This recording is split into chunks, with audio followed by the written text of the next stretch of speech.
bid maxaa laga wadaa bid waa qaniyo. Qaniyadu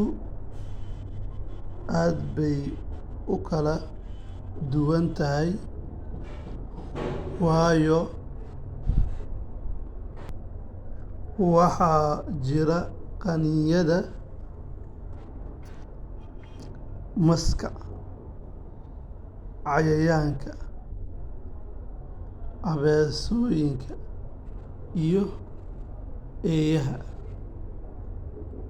Sidaa daraaddeed, xayawaanada duurjoogta ah aad bay halis u tahay qaniyadooda, waana u khatar noolaha macnaha way kala khatar badan yihiin.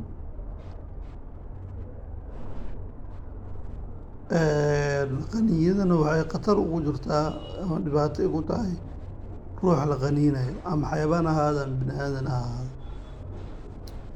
Wuxuu ku yidhi waana u khatar noolaha la qaniinayo. Marka tusaalaha koowaad waxaan ka dhiganaynaa eyda, qaniyada eyda. Qaniyada eeyaha waxay keentaa cudur rabies macnaha rabies Ingiriis ahaan lagu dhahaa rabies, cudurka raabiyada waana cudur ku dhaca eeyaha haddana wareeriya. Sidoo kale cudur macnaha raabiyada ey walba ma qabo, waxaa qabo eeyo gaar ah. Waana cudur sida bini'aadamka cudurrada caadiga ugu dhaco kale. Waa cudur xayawaanada ugu dhaca gaar ahaan eyga. Waxaa loo yaqaanaa rabies Ingiriis ahaan, Soomaali ahaana rabia loo yaqaana. Cudurka raabiyada waxaa keeni karaa qaniyada bisadaha. Wuxuu khatar ku yahay nolosha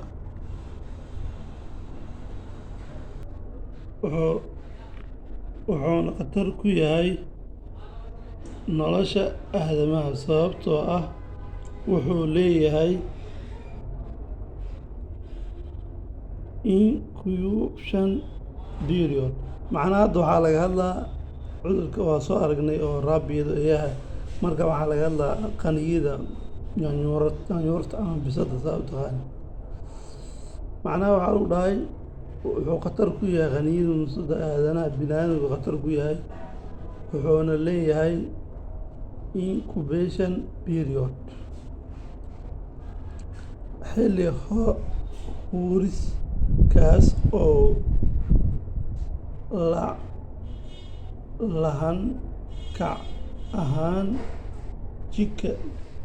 jika ugu maqnaan karaa muddo 3 bilood ah, wuxuuna leeyahay talaal looga hortago. Macnaha xanuunkan oo bisadaha ma laha sida daawo maaha. Qofkii bisada xanuunka oo xanuunada bisada ku dhaco sida qaabka raabiyada kala bisadaha ugu dhaco. Raabiya ma laakiin waxa waaye xanuun oo bisadaha u gaar ah. Waxaan loo yaqaano incubation period loo yaqaano. Marka bisada haddii ku qaniinto bes waa xanuunkaas u tagay leebis. Lagama yaabo inaad soo kabsato laga yaabo. Laakiin wuxuu leeyahay talaal ka hortag ah. Marka bisadu waxaa waaye sida masaska oo kale waa cudurkaas hadduu ku dhaco waxay naqaysaa sida maskii oo kale. Hadday naf ku tiraahdo xanuunkaas la markii wadnuhu gaaraa hada wa salaam. Taada hadday dhammaato waa macnaha. Marka haddaana haddaana talaalneen waa markay saas kugu dhacaysa laakiin haddaad talaalan tahay waa ka badbaadi kartaa macnaha isla markii jirka wuxuu sameeyaa bakteeriyada ama jeermiska iyo bahalka calaaya qaniinyada bisada ku soo gaarsiisay iyo xanuunkii ay qabtay wixii ku soo gaarsiisay isla marka jirka wuxuu sameeyaa difaac bakteeriyada ka hortaga una baabi'iya qodobka xiga calaamadaha qaniinyada calaamadaha lagu garto qaniinyada meesha la qaniinay oo soo gaduudata meesha xayawaankaa qaniin waxay naqahay gaduud dhiigaa soo gala qodobka labaad xanuun saa'id waxaa dareemayay xanuun xad dhaaf ah 3 dareen ama saaqid macnaha adna waxaa naqay qof oo maandoorsan macnaha maandoore isticmaalo kala camal hadan waa meerbeele macnaha meelaa ku dhacay afsuuxsan oo kale macnaha waxaa kaa tambadiya suntaan jirkaaga gashay oo xayawaankan ka soo baxda xayawaankan jira sunta ka soo baxda waxay sababay macnaha jirkaaga inay saaqdo markii jirka u saaqdo jirkana uu la qabso waayey oo ka adkaan waayo oo baalka xalaa doon difaac lahayn talaal doon lahayn jirka inta ku saaqdo macnaha si toos difaacyada macnaha marka difaacyada jirka la baabi'ihayo suntaan baabi'iyaysa xanuunkan u baabi'ihayo qofku wuxuu dareemaa xanuun xad dhaaf uu xamili kari weliba oo la mir daboolmaa ugu dambeyn uu la dhimanaa marka saas waa marka uu qofku oo xaalad kala gelayo mawduuca xiga gaargaarka qaniinyada masaska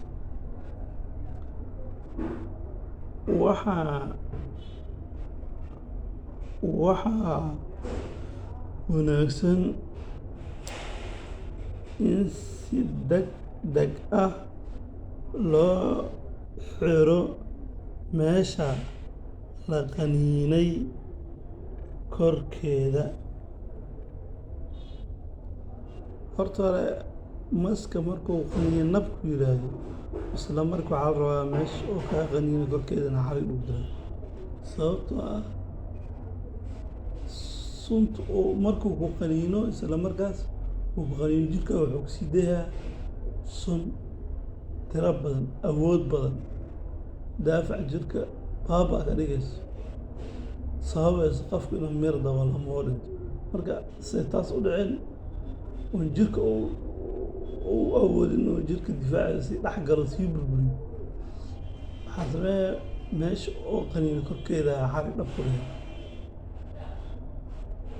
marka uma suurtagelayso in dhiig inta raaco ama jirka oo raaco si toos meelaha halista oo gaaro wadnahaas babada maskaxda meelaha halista beerka meelahaas halista inuu gaaro keliya inuu gaaro waxaas oo dhan usoo hooyada marka haddaa ka xirto sunta meesha ka xirtay wix ka hooseeya bas baalka xal taarget garaysay intaasay weeraraya ama ay dhibaatay ama xanuun ay ku ahayd inta ka hore xanuunka way ka badbaadeen inta ka hore nadiifa ka naqay laakiin si qaybta hoose ku xanuunsan marka qaabka sidaas loo xiro waxaa suurtagalaya marka qofka inuu ka badbaado dhimasho ama xaalad khatar ah waxayna fududeeyeen suntaas intay meel gaarin qofka in jirka la geeyo isbitaal la geeyo isla markaas daawo suntaas saarayso aan baabi'ayso qofka lagu duro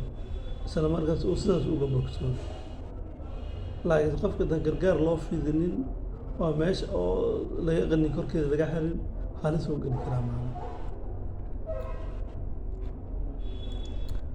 lamana dabcin karo in laga geeyo goob caafimaad macnaha xarigga oo qaybta kale ugu xirayso waa ku dhuujiya macnaha dhibka waa ku siiya weliba waa ku laba xiray 2 jeer ku xirtaad mar kale ku laba xirtaad dhuujiya weliba markaad dhuujiso ma suurtagelayso suntaas inay dhaqdhaqaaq teeda kale waxaa laga digaa inaad ido isbitaalka la gaarin oo meesha sunta gashay oo daawooyin lagu durin ama si kale loo daaweynin inaa xarig ka furto qalad waayo. macnaha isbitaalkee la geeya xarig ka fur ma jirto. haddaa isbitaalkee la geeya xarig ka fur aad tiraahdo waxay suurtagali sunta isla markii inay baxsato meesha halista ay gaarto, markaasna qofka uu sida uu ku geeriyoodo ama halis uu ku galo. gargaarka qaniyada eeyaha haddii qofka ay qaniinay uu dhiig ka socdo, ha joojin dhiigga. macnaha marka lagu leeyahay qofka dhiig marka la qaniino dhiig haga joojin, macnaha jidhka wuxuu sameynayaa markuu meesha la qaniino bacteria la dagaalama, macnaha wuxuu horgeeyaa difaac fara badan. macnaha wuxuu kaloo sameeyaa qashin saar, wasaqda oo jidhka soo galayda banaanka u saaraa. macnaha marka jidhkaas waxay ka fududeeyeen inay wasaqda gudaha u gelin ee banaanka soo baxdo, iyadoo dhiigga soo saarayo wasaqdaas iyo waxaas dareere ahaan. suntii uu ka hortagaa sunta sin dhiigga u raacin oo si toos u geyn meelaha halista. taas beddelkeedu waxay noqonaya inuu dhiigga banaanka usoo baxo isigoo sunta wato.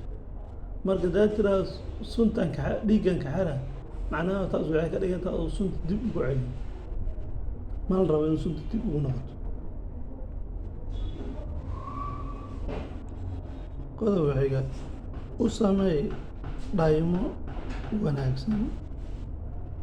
waxaa loo baahan yahay in la dhayo markuu meesha nabar weyn soo gaaro kale. waxaa loo baahan yahay in la dhayo meesha marka la daaweynayo. sida qodobka xiga, sida ugu dhaqsaha badan ugu gudbi hospitaalka.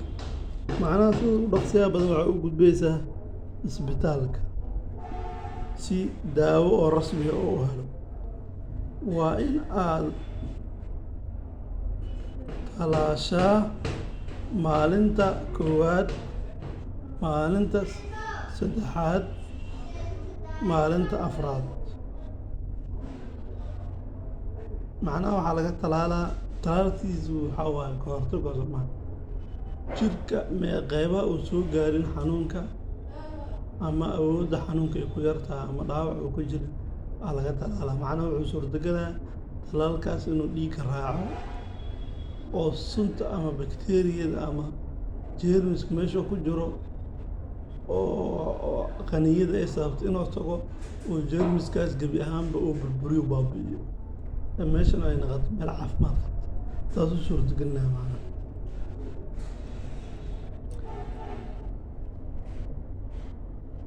marka waxaan igala rabaa casharada dadka nagu cusub inay subscribe-ka noo saaraan. kuwa casharada hore ula socda hadday casharkan ka heleen iyo casharada kaleba inay like-ta noo saaraan. mahadsanidin.